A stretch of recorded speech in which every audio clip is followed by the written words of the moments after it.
चलो जी लड़कों, देखो यहाँ पे अम्ल, क्षार और लवण, ठीक है ना। चैप्टर का नाम क्या है बेटा हमारा? अम्ल, क्षार और लवण, ठीक है ना। ज़्यादा ध्यान देना यहाँ पे। अम्ल, क्षारक एवं लवण। एक बात ध्यान देना, मैंने क्षारक लिखा है और एक क्षार होता है, ये दोनों में थोड़ा सा डिफरेंस है, समझे ना। देखो यहाँ पे मैंने अम्ल लिखा है, क्षारक लिखा है, लवण लिखा है। कभी कभी लोग क्षार कहते हैं और क्षारक कहते हैं, तो क्षारक क्षार में थोड़ा सा डिफरेंस है, उसको मैं समझाऊंगा। बट पहले जो है हम लोग किसकी चर्चा करेंगे बेटा? अम्ल की चर्चा करेंगे। और आपके बोर्ड एग्जाम में यहाँ से क्वेश्चन बनने ही बनने हैं, ठीक है बाबू। अभी जब 7 तारीख का एग्ज़ाम होगा, जो हाई स्कूल वाले इस समय एग्ज़ाम देंगे, आप देखिएगा कि अम्ल और क्षार से कितने सारे क्वेश्चन बने हैं। एक इम्पॉर्टेंट टॉपिक रहने वाला है आपका, ठीक है बाबू। देखो सबसे पहला हमारा टॉपिक क्या है बेटा? अम्ल। बच्चियाँ, अम्ल का मतलब क्या होता है? कुछ जो रासायनिक पदार्थ हैं बेटा ना, उनको पहचानने के लिए हमारे प्राचीन काल के समय जो है ना, 2 ही चीज़ें थी, या तो उनको टेस्ट कर लें या तो लिटमस पेपर का यूज़ कर लें। बाद में जब तकनीकी बढ़ी, साइंस आगे काम करता गया, तो इस पर बहुत सारे खोज हुए, फिर अम्लों का बहुत सारे अम्ल भी हमने खोजे, ठीक है ना। बट प्रारंभिक काल में जो है हम अम्लों की पहचान 2 तरीक़ों से कर पाते थे। एक क्या था बेटा? स्वाद के द्वारा, और एक था हमारा लिटमस पेपर के द्वारा। किसके द्वारा बेटा? स्वाद और लिटमस पेपर के द्वारा। तो सबसे पहले हमने उसके आधार पे कहा कि अम्ल किसे कहते हैं? जो स्वाद में खट्टे हों। क्या कहते हैं बेटा? स्वाद में खट्टे हों। जरा ध्यान सुनना, सबसे पहले हमने क्या कहा? अम्ल उसे कहते हैं जो स्वाद में क्या हो बेटा? स्वाद में खट्टे हों, है ना, खट्टे हों। स्वाद में क्या हो बेटा? खट्टे हों। दूसरा हमने कहा कि यदि किसी अम्ल को लिटमस पेपर, और कैसे लिटमस पेपर? नीला लिटमस पेपर पे अगर अम्ल गिराएंगे तो वो नीला लिटमस पेपर किस में कन्वर्ट हो जाएगा? लाल में कन्वर्ट हो जाएगा, ठीक है ना। सुनो, तो क्या होता है जी? नीले लिटमस को, है ना, शांत रहो, नीले लिटमस पेपर को, देखो यहाँ पे नीले लिटमस पेपर को किस में कन्वर्ट करेगा बेटा? लाल में बदल देगा। नीले लिटमस पेपर को लाल में बदल देता है ना जी। या ध्यान सुनना, नीले लिटमस पेपर को लाल में बदल देता है। लेकिन जरा एक बात बताओ, ये वाली विधि बहुत खतरनाक थी, है ना। अब मान लो तुम HCl को स्वाद लो, तुम्हारा स्वाद बिगाड़ देगा 2 मिनट में, है ना जी। हाइड्रोक्लोरिक एसिड को क्या करो? स्वाद में लो, बिगाड़ देगा 2 मिनट में, तुम्हारा कल्याण कर देगा, है ना। तो हम क्या करते थे बेटा? हम जो है ना ज़्यादा हेकर इस्तेमाल नहीं करते थे। सिरका और का तो काम चल जाएगा, जो सिरका हम है ना जी, इस छोटे टाइप के जो अम्ल हैं वो काम चल जाएंगे, नींबू काम चल जाएगा। लेकिन अब तुम कहो कि नाइट्रिक एसिड है, या फिर कहो कि HCl है, या फिर H2SO4 है, जिसे हम सल्फ्यूरिक एसिड भी कहते हैं, उसका स्वाद लोगे तो तुम्हारा हालत गंभीर कर देगा, है ना जी। इसलिए हमने क्या किया? एक दूसरी विधि भी ढूंढी थी। हमने एक नीला लिटमस पेपर लेते थे और उस पर अगर गिराने के बाद देखो, अगर नीले लिटमस पेपर पर क्षारक गिराओगे ना तो कोई परिवर्तन नहीं होगा। लेकिन नीले लिटमस पेपर पर अगर अम्ल गिराते हैं तो क्या वो लाल हो जाता था, तब पहचानते थे अच्छा ये अम्ल है। यानी लिटमस पेपर को क्या कर दिया? लाल कर दिया। एक और मतलब ये अम्ल है। बहुत सारी विधियां हैं अम्ल और क्षारक को पहचानने के लिए। ये उनमें से जो है ना उच्चतम विधियां हैं। जैसे अब हल्दी है, हल्दी का लगा हुआ दाग है, उससे भी हम पहचान सकते हैं कि अम्ल है कि क्षार है। बहुत सारे लोग कहते हैं कि प्याज के बारीक टुकड़े कर लो, NCERT क्या करिए? प्याज के बारीक टुकड़े कर लो, उसको जो है आप क्या करो? कपड़े में 2 कपड़े काटो, दोनों कपड़े में बांध करके उसको क्या कर दो, या फिर एक ही कपड़ा में उसको बांध करके रख दो। प्याज के बारीक टुकड़े करके उसको एक कपड़े में बांध कर क्या कर दो बेटा? रख दो, है ना। कुछ समय बाद जो है, कुछ घंटों के बाद फिर उसको निकाल करके उन कपड़ों को क्या कर लो? आधा आधा कर लो।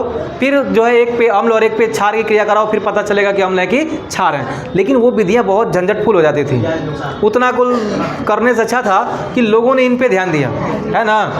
स्वाद में, लेकिन स्वाद वाला बहुत ज़्यादा लोग नहीं लेता था, क्योंकि स्वाद के लिए सारे अम्लों को तुम स्वाद नहीं ले सकते, क्योंकि मैंने कल बताया था ना कि अब बताओ लगभग H2SO4 बहुत ख़तरनाक है अम्ल, उसमें आदमी को डाल दो आदमी ख़त्म हो जाएगा, जीभ पे डालोगे जीभे ख़त्म हो जाएगा, फिर कल करता रहेगा सब, है ना जी।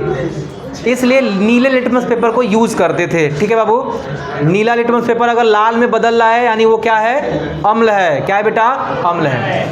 अब इसके बाद अब साइंस थोड़ा सा आगे बढ़ा, कुछ लोगों ने इसमें रुचियां दिखाना प्रारंभ की, और रुचियों दिखाने में प्रारंभ में आ जाते हैं कौन, आरहेनियस। कौन आते हैं बेटा, आरहेनियस। ब्रांस्टेड और लॉरी, दो ब्रांस्टेड और लॉरी, और एक थे आरहेनियस। लेकिन हमारे जो है किताबों में आरहेनियस को ज़्यादा प्रीफर करते हैं, ठीक है ना। देखो यहाँ पे आरहेनियस के सिद्धांत के अनुसार अम्ल क्या है। अगर आपसे मान लो क्वेश्चन पूछ दिए बोर्ड एग्जाम के अंदर कि आरहेनियस के अनुसार अम्ल क्या होते हैं या क्षार क्या होते हैं, तो आप क्या करोगे वहाँ पे, आप क्या नीला लिटमस पेपर करोगे जी, नहीं। अब ये नहीं कहोगे कि स्वाद में खट्टे होते हैं, नीले लिटमस पेपर को लाल कर देते हैं, ऐसा नहीं। अब तुमको एज अ टीज जो है आरहेनियस का ही सिद्धांत लिखना पड़ेगा। आरहेनियस ने क्या किया, ज़रा ध्यान से सुना। आरहेनियस ने कहा कि अम्ल जो होते हैं वे जलीय अपघटन में क्या देते हैं, H+ आयन देते हैं। क्या करते हैं बेटा, H+ आयन देते हैं। H+ आयन के बाद और कुछ नहीं देंगे। जलीय अपघटन में H+ आयन दे करके क्या बनाते हैं, हाइड्रोनियम आयन बनाते हैं। क्या बनाते हैं बेटा, हाइड्रोनियम आयन बनाते हैं। अरे ओके, इज्जत से रख दो जी बढ़िया से, है ना। देखो यहाँ पे आरहेनियस क्या कहता है बेटा, सुनो यहाँ पे आरहेनियस क्या कहता है बेटा, आरहेनियस क्या कहता है ना कि मान लो ये क्या है, HCl है। क्या बेटा, HCl है। अगर इसको जल में वियोजित कराओ, जलीय विलयन में वियोजित कराओगे ना, तो क्या होगा, ये पहले टूटेगा। किस में टूटेगा, H+ में टूटेगा और Cl- में टूटेगा।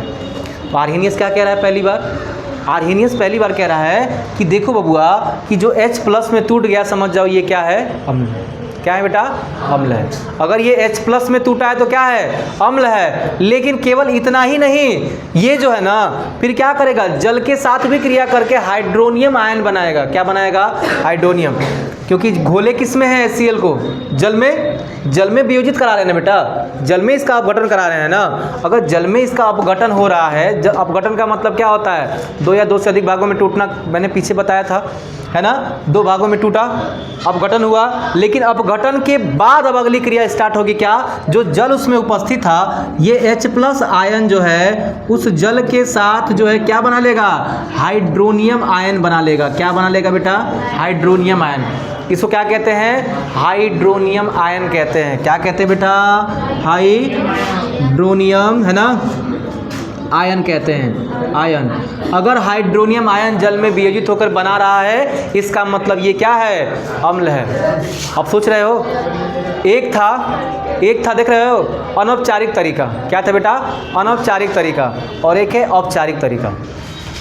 इसने विधिवत बताया, आरहेनियस ने क्या किया बेटा, विधिवत बताने का प्रयास किया कि अम्ल किसे कहते हैं। जब भी तुमको बताना हो कि अम्ल किसे कहते हैं तो क्या कहोगे कि अम्ल वे पदार्थ होते हैं। आरहेनियस के अनुसार अम्ल वे पदार्थ होते हैं जो जलीय अपघटन के द्वारा, किसके अपघटन द्वारा, जलीय अपघटन के द्वारा हाइड्रोनियम आयन देते हैं। क्या देते हैं बेटा, हाइड्रोनियम आयन देते हैं। हाइड्रोनियम आयन या H+ आयन देते हैं, ये भी कह सकते हो, है ना। H+ आयन के अलावा और कुछ नहीं देंगे ये, ठीक है ना। मतलब और भी प्लस चार्ज नहीं आएंगे, H+ के अलावा कोई चार्ज अगर नहीं आ रहा है, जिसका मतलब वो क्या है, वो क्या है बेटा आपका, ठीक है ना, अम्ल है। यानी आरहेनियस क्या बताते हैं, जलीय अपघटन में अम्ल जो होता है वो H+ आयन या हाइड्रोनियम आयन देता है। क्या देता है बेटा, H+ आयन जो अपघटित होकर हाइड्रोनियम आयन देता है, उसे हम क्या कहते हैं बेटा, अम्ल कहते हैं। क्या कहते हैं बाबू, उसको अम्ल कहते हैं। अम्ल की उदाहरण ले लो, अम्ल क्या क्या है, उदाहरण क्या हो जाएगा अम्ल का, जल के अंदर उसका अपघटन कराना, है ना। देखो बहुत सारी किताबें ये भी लिखती हैं कि जल के अलावा और भी अम्लों में अपघटन हो सकता है, पर आरहेनियस ने इसको जो है जलीय अपघटन कहा। जल के अंदर इसका अपघटन कराना है, और जल के अंदर अगर HCl डालोगे तो अपने आप तो अपघटन हो नहीं जाएगा। बताओ, क्या जल के अंदर HCl डाल दें तो अपने आप अपघटन हो जाएगा, उसकी भी एक प्रोसेस होती है ना। जैसे कि मान लो हमने क्या किया, चाय, मैंने आपको पहले दिन ही बताया था कि अगर चाय बनाना है आपको, चाय बनाने के लिए क्या होगा, भगोने के अंदर जो है दूध ले लें, चाय पत्ती ले लें, चीनी ले लें, क्या इससे ही चाय बन जाएगा क्या? नहीं ना, उसको हीट करना पड़ेगा, एक प्रोसेस देना पड़ेगा। वैसे ही जल के अंदर जब हम HCl डालते हैं, जब भी अम्ल डालते हैं, तो इसका मतलब नहीं कि वो अपने आप ही वियोजित हो जाता है। वियोजन के लिए उसको जल्दी अपघटन के लिए जो है हमें उसमें इलेक्ट्रिसिटी भी प्रोवाइड करानी पड़ती है ना, तब जाके उसका अपघटन होता है। ऐसे नहीं कि बस डाल दोगे अपघटन हो गया, हाइड्रोनियम आयन बना लिया, ऐसा कुछ नहीं है, ठीक है ना। अपघटन का मतलब उसको अपघटित कराना पड़ेगा आपको, ठीक है ना, एक प्रोसेस के तहत कराना पड़ेगा, ठीक है बाबू। इतनी बातें समझ में आई। एग्जाम्पल क्या हो जाएंगे, उदाहरण क्या हो जाएंगे, उदाहरण है ना, उदाहरण क्या होगा जी, एग्जाम्पल क्या हो जाएंगे इसके। सबसे पहले H2SO4 क्या है, सल्फ्यूरिक एसिड है। HCl है बाबू, क्या है, HCl है। HNO3 है, नाइट्रिक एसिड कहते हैं इसको, क्या कहते हैं बबुआ, नाइट्रिक एसिड कहते हैं, है ना। और क्या है, CH3COOH क्या है, एसिटिक अम्ल है ना बाबू, एसिटिक अम्ल है। HCOOH ये क्या है, ये क्या है, फॉर्मिक एसिड है ना जी। और क्या हो जाएगा आगे, आगे हो जाएगा आपका HCN हाइड्रोजन साइनाइड, ये भी क्या है आपका, हाइड्रोजन साइनाइड क्या है बेटा, ये भी आपका अम्ल है। ये सारे अम्लों के मैंने आपको क्या लिखवा दिया, एग्जाम्पल, बहुत सारे अम्ल हो सकते हैं, बट मैंने जो है यहाँ पे उदाहरण में आपको 2 3 4 आपको याद रहने चाहिए। ये सब क्या है आपने दे दिया है, ठीक है बाबू। कितनी बातें पता चली, अभी मत लिखो कुछ, रुक जाओ। अब डाल लो हेडिंग अम्ल, क्या डालो बेटा, अब हेडिंग डालो अम्ल, है ना।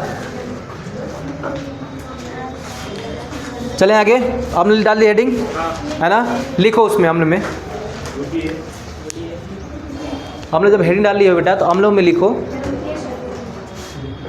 रुका हूँ मैं, कहीं जा थोड़ी रहा हूँ, जा रहा हूँ जी, ये कुल लगाया हूँ, कहाँ जाऊँगा, कुल छिटा उठा जाएगा ना।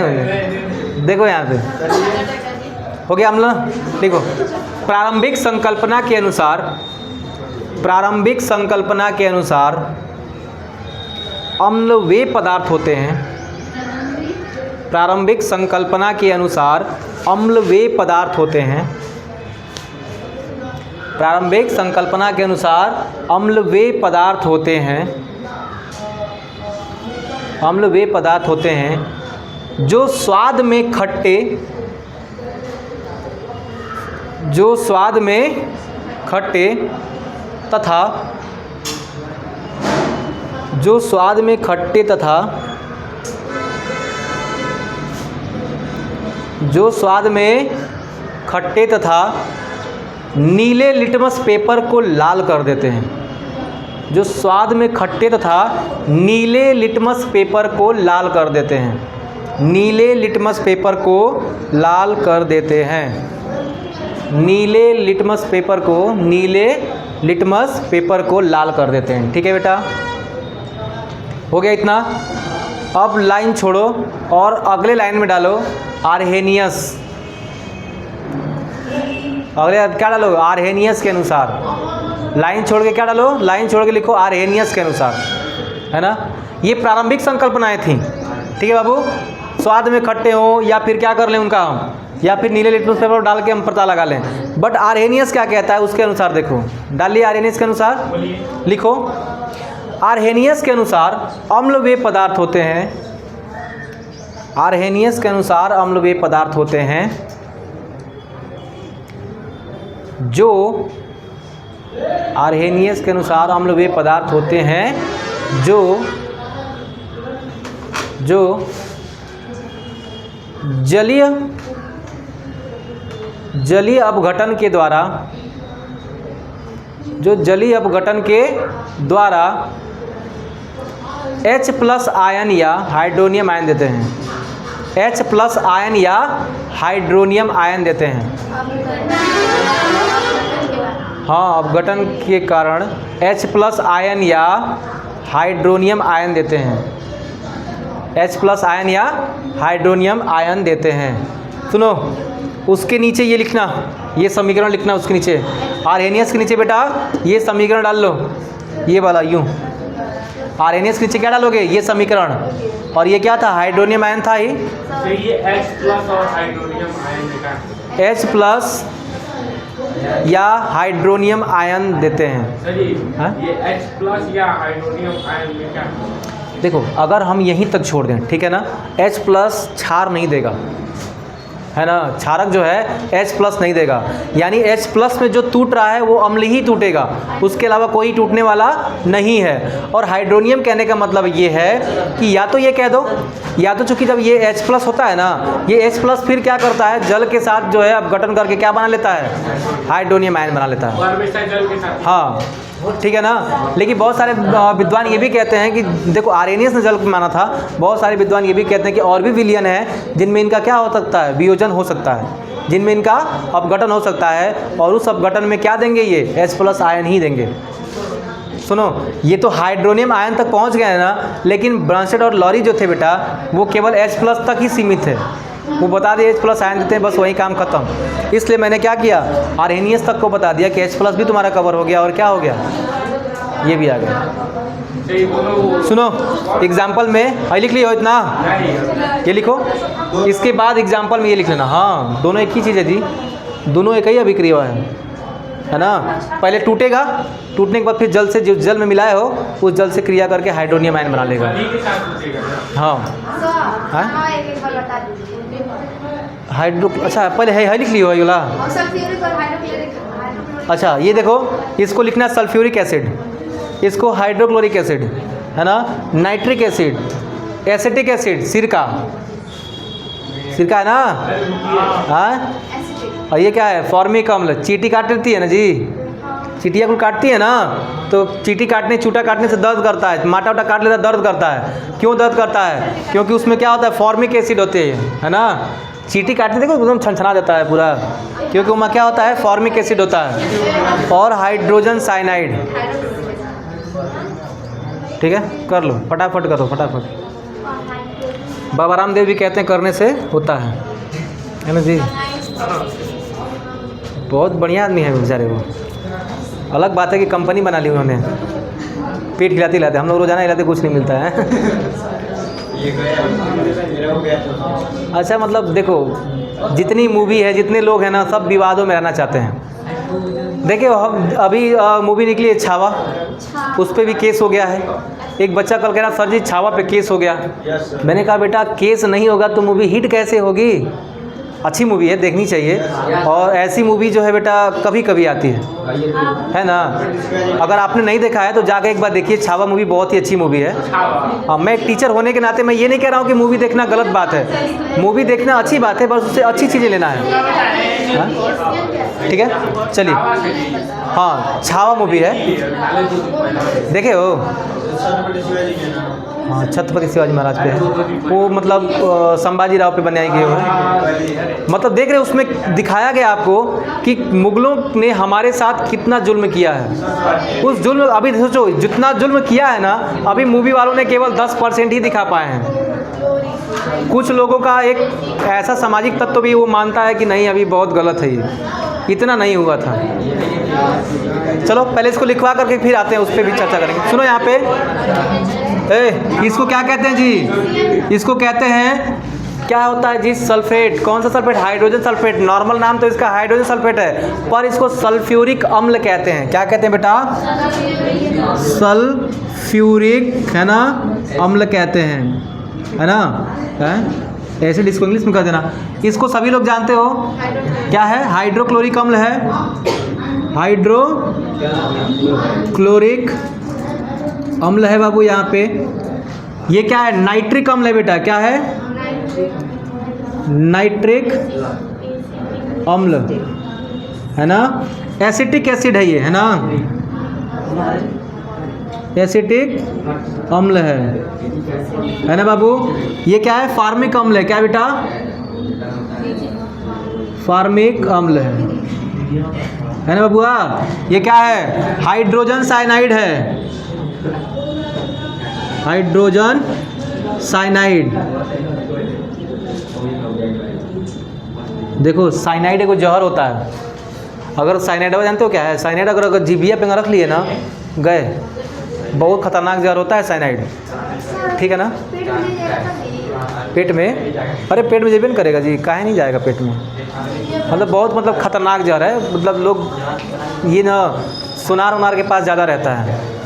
अब क्यों रहता है, I don't know about this, क्योंकि अब वही जानते होंगे है ना क्यों रहता है।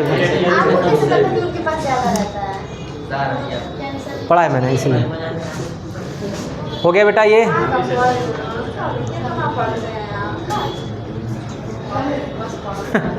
लड़की कुल बेचारी परेशान है सब। देखो 2-3 मूवी ना मुझे बड़ा बढ़िया लगी जो देश पे हैं। अच्छा एक बात देख रहे हो, अगर मूवियाँ नहीं बनती तो तुम जानते संभाजी राव को? नहीं सर। नहीं जानते? देखो औरंगाबाद, महाराष्ट्र के औरंगाबाद में औरंगजेब का मकबरा है। मकबरा जानते हो?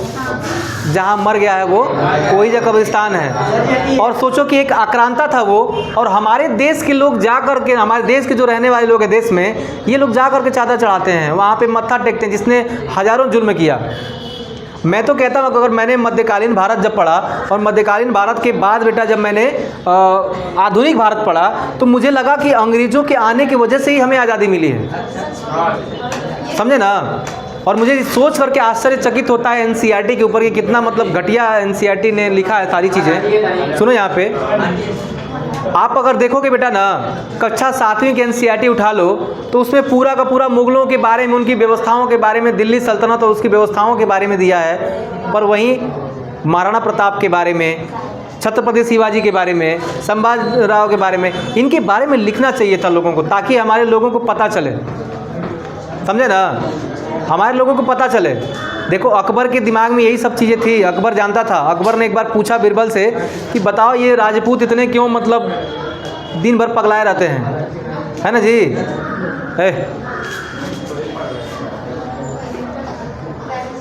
मतलब वो लोले आदमी से जानते हो, कुछ समझाओ ना। चलो आगे चलें जी। हो गया बेटा इतना? चलिए अब जो है हम लोग देखेंगे अम्लों के प्रकार। क्या देखेंगे बेटा? अम्लों के प्रकार। अम्ल समझ में आ गया? अम्ल किसे कहते हैं? स्वाद में खट्टे होते हैं, नील लिटमस को लाल कर देते हैं। बट आर्हेनियस के अनुसार अम्ल क्या होता है बेटा? जो जलीय अपघटन के द्वारा हाइड्रोनियम आयन या H+ बनाते हैं, है ना? कंफर्म हो गया? वो समीकरण भी यहाँ पे लिख दिए आप लोग, है ना? तो यहाँ पे अम्लों के हमने क्या लिख दिया, यहाँ पे कुछ अम्लों के उदाहरण भी हमने यहाँ पे ले लिया, अम्लों के नाम भी ले लिए। ठीक है बाबू? अब हम देखेंगे अम्लों के प्रकार। अम्ल कितने प्रकार के होते हैं? ठीक है बाबू? थोड़ा सा मैं रख लिया, क्या देना चाहिए? क्या है कर दो। तुम लोग मिटाने वाला पता नहीं कहाँ डाल देते हो यार। हाँ इसके बाद, प्रकार के बाद, चिंता ना करो।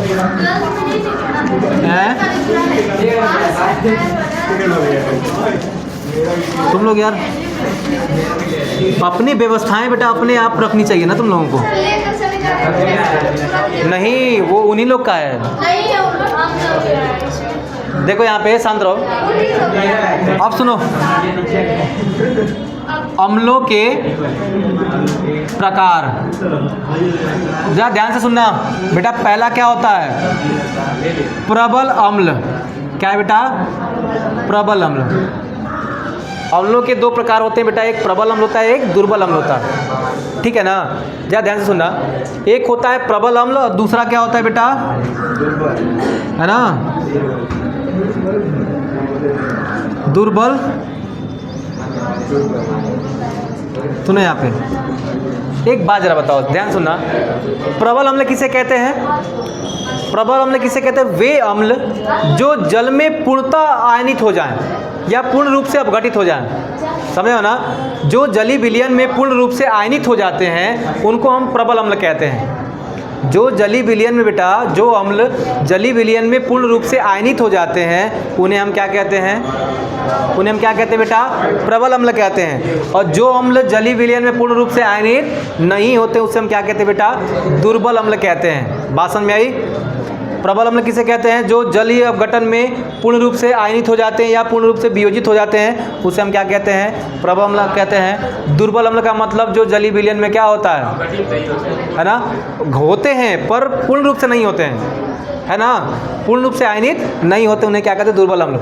प्रबल अम्ल में देखो यहाँ पे क्या क्या उदाहरण हो सकता है। प्रबल अम्ल में जो आपका एग्जाम्पल है बेटा वो हो सकता है H2SO4, HCl हो जाएगा और नाइट्रिक एसिड हो जाएगा।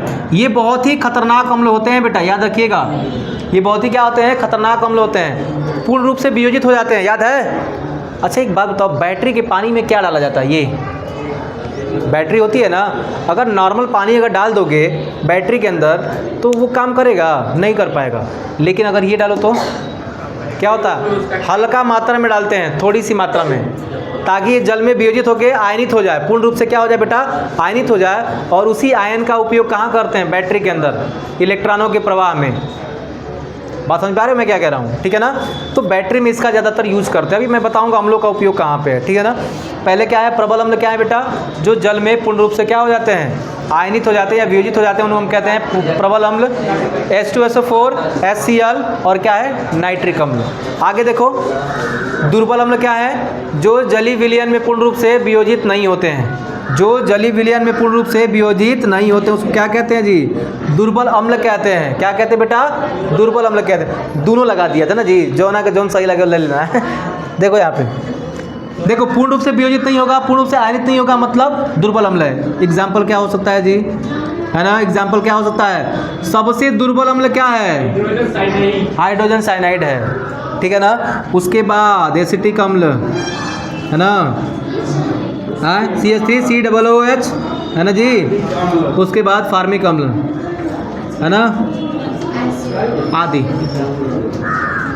याद रहेंगे जी। बताओ जरा, अगर पूछेगा सबसे प्रबल अम्ल, पूछा गया है आपसे, पूछा गया ये एक चीज़ें, ठीक है ना, लिख लो। प्रबल अम्लों के प्रकार, हिंट डालो, अम्लों के प्रकार, अम्लों के प्रकार,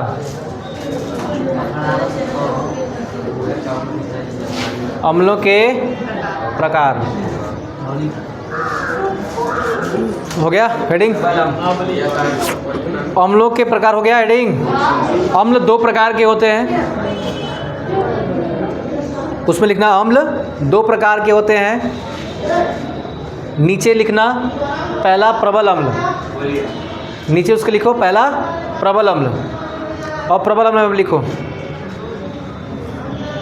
वे अम्ल जो, प्रबल अम्ल में लिखना है वे अम्ल जो जलीय अपघटन के द्वारा, जलीय अपघटन के द्वारा पूर्ण रूप से वियोजित या आयनित होते हैं, पूर्ण रूप से जलीय अपघटन के द्वारा पूर्ण रूप से वियोजित या आयनित होते हैं। अच्छा पूरा कर लेंगे इसको, वियोजित या आयनित होते हैं, उसे हम प्रबल अम्ल कहते हैं। वे अम्ल जो जलीय अपघटन के द्वारा पूर्ण रूप से वियोजित या आयनित होते हैं, पूर्ण रूप से वियोजित या आयनित होते हैं, उसे हम प्रबल अम्ल कहते हैं। क्या कहते हैं बेटा, उसे हम प्रबल अम्ल कहते हैं। एग्जाम्पल में ये लिख लो, इसको लिख लो, वियोजित होते हैं उसे हम प्रबल अम्ल कहते हैं, हो गया ना। एग्जाम्पल में बेटा ये लिख लेना, क्या है आपका ये, सल्फ्यूरिक अम्ल, हाइड्रोक्लोरिक अम्ल, नाइट्रिक अम्ल। फटाफट जो है इसको छाप लो। उसके बाद अगली हेडिंग डालना क्या, दुर्बल अम्ल। क्या होगा बेटा, दुर्बल अम्ल, कमजोर अम्ल।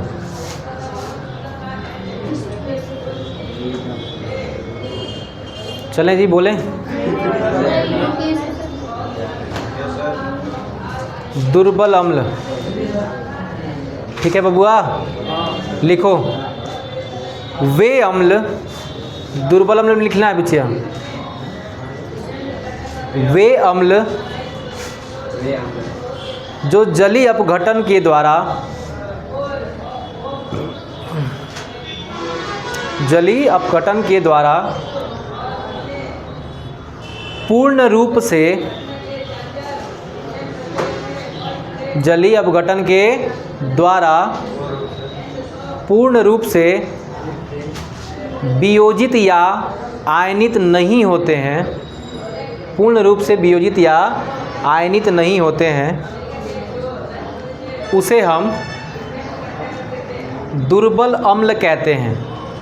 पूर्ण रूप से वियोजित या आयनित नहीं होते हैं, उसे हम दुर्बल अम्ल कहते हैं। उसे क्या कहते हैं बेटा, दुर्बल अम्ल कहते हैं। एग्जाम्पल में क्या लिखोगे अपन लोग, ये देखो, ये है ना, लिख लो फटाफट एग्जाम्पल में।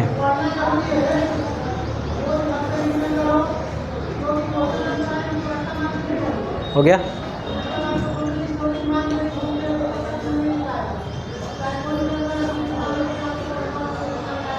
ठीक है बच्चिया, हो गया ना।